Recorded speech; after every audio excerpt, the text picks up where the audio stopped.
চলুন আজকে ভিন্ন কিছু করি। ফুলকো ফুলকো লুচি বানাই আর আলুর দম রান্না করি।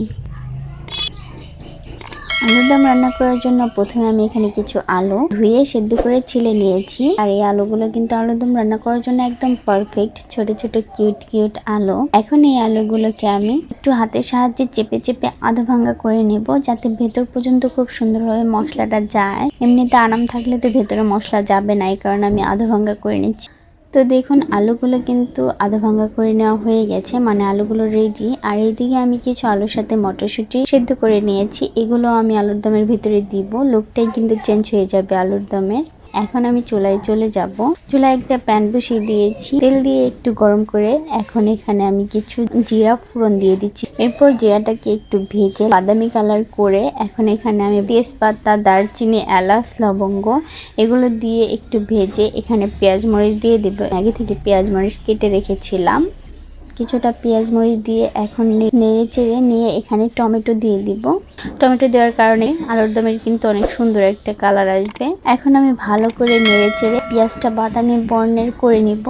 তো দেখুন পেঁয়াজটা কিন্তু বাদামি বর্ণের হয়ে গেছে, ফ্যানের কারণে বোঝা যাচ্ছে না। এখন আমি এখানে মশলাগুলো অ্যাড করে দিচ্ছি। এখানে প্রথমে আমি একটু আদা রসুন বাটা দিয়ে দিচ্ছি। তো আদা রসুন বাটাটা কিন্তু পানি দেওয়ার আগে ভেজে নিলে কিন্তু আদা রসুনের গন্ধ থাকে না যে কোনো তরকারির ভেতরেই। তো আদা রসুন বাটা দিয়ে ভালো করে নেড়েচেড়ে ভেজে এখানে আমি পানি অ্যাড করে দেবো কিছুটা। এখন নেড়েচেড়ে এখানে বাকি মশলাগুলো অ্যাড করে দিচ্ছি। প্রথমে এখানে আমি 1.5 চা চামচ পরিমাণ লবণ দিয়ে দিচ্ছি। এরপর এখানে 1.5 চা চামচ পরিমাণ হলুদের গুঁড়া দিয়ে দিচ্ছি। আর আমার হলুদের গুঁড়ার সাথে ধনিয়ার গুঁড়া মিক্স করা আছে, কারণ আমি আলাদা দিলাম না। এরপর এখানে আমি 1 চা চামচ পরিমাণ মরিচের গুঁড়া দিয়ে দিচ্ছি। তো আমি যেহেতু টমেটো দিয়েছি, টমেটোতে কিন্তু এমনিতেই অনেক সুন্দর একটা কালার আসবে, মরিচের গুঁড়া বেশি না দিলেও চলবে। যেহেতু আমি এখানে আনাম কাঁচামরিচ দিয়েছি, সেগুলোতেও কিন্তু ঝাল হবে। এখন আমি মশলাটাকে ভালোভাবে নেড়ে চেড়ে কষিয়ে নিব, মানে একটু ভাজা ভাজা করে পরে আলুগুলো দিয়ে দিব। ভেজে নেওয়া হয়ে গেছে, এখন এখানে আমি সেই আলুগুলো দিয়ে দিচ্ছি আর সাথে মটরশুঁটিগুলো দিয়ে দিচ্ছি। এই মটরশুঁটিতে কিন্তু আলুর দমের লুকটা একদম চেঞ্জ করে দিবে, অনেক সুন্দর দেখাবে। এই আলুগুলো মটরশুঁটিগুলো অনেকক্ষণ যাবত করে একটু কষিয়ে নিব। দেখুন এখনই কি সুন্দর একটা কালার আসছে, মনে হয় এখনই খাওয়া যাবে। এখন এই আলুর দমগুলো ভালোভাবে কষিয়ে নেওয়ার পরে এখানে আমি সামান্য পানি অ্যাড করবো, বেশি পানি অ্যাড করবো না, যেহেতু আলু মটরশুঁটি সবকিছু সেদ্ধ করা, এখানে বেশি পানি দিতে হবে না। ঢেকে জাল করে নিব, যতক্ষণ না পানি শুকিয়ে যাচ্ছে ততক্ষণ পর্যন্ত জাল করে নিব। তো দেখুন বলক প্রায় চলে আসছে। এইভাবে করে ঢেকে নেড়ে চেড়ে আমি রান্না করে নেব আলুর দমগুলা। দেখেই তো লোভনীয় লাগতেছে, খেতে তাহলে কেমন হয়েছে বলেন? খেতেও কিন্তু অনেক বেশি মজা হয়েছে।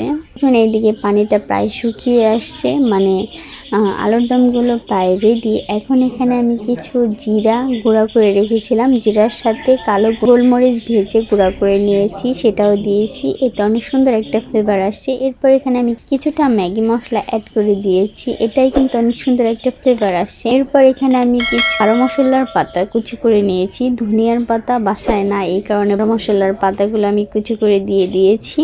তো আমার আলুর দমগুলো কিন্তু প্রায় রেডি। তো বেশি পানি পানি রাখবো না, যেহেতু লুচি দিয়ে খাবো। আলুর দমগুলো কিন্তু রান্না হয়ে গেছে, এখন নিয়ে নেবে। দেখেন কত সুন্দর হয়েছে, খেতেও কিন্তু অনেক বেশি মজা হয়েছে। আপনারা কিন্তু বাসায় এইভাবে ট্রাই করতে পারেন। আমি একটু তুলে দেখাচ্ছি। আর আলুগুলো কিন্তু দেশি আলু ছিল, এ কারণে আরো বেশি মজা হয়েছে। আমি এই বাটিতে সার্ভ করে দিচ্ছি, অনেক বেশি সুন্দর লাগতেছে। এদিকে আমি আলুর দম রান্না করতে করতে আটা মেখে লুচিগুলো বেলে নিয়েছিলাম, বানিয়ে নিয়েছিলাম। এখন শুধু ভেজে নিচ্ছি।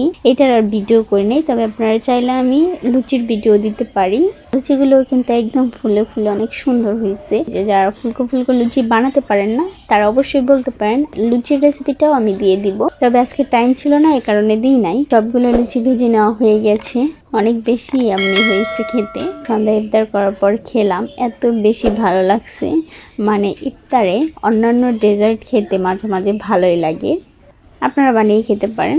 তো আজকের মতো এই পর্যন্তই। ভিডিওটা ভালো লাগলে লাইক, কমেন্টস অ্যান্ড শেয়ার করে যাবেন। সো এনাফ ফর টুডে, ইনশাল্লাহ আবার দেখা হচ্ছে। আল্লাহ হাফিজ, আসসালামু আলাইকুম।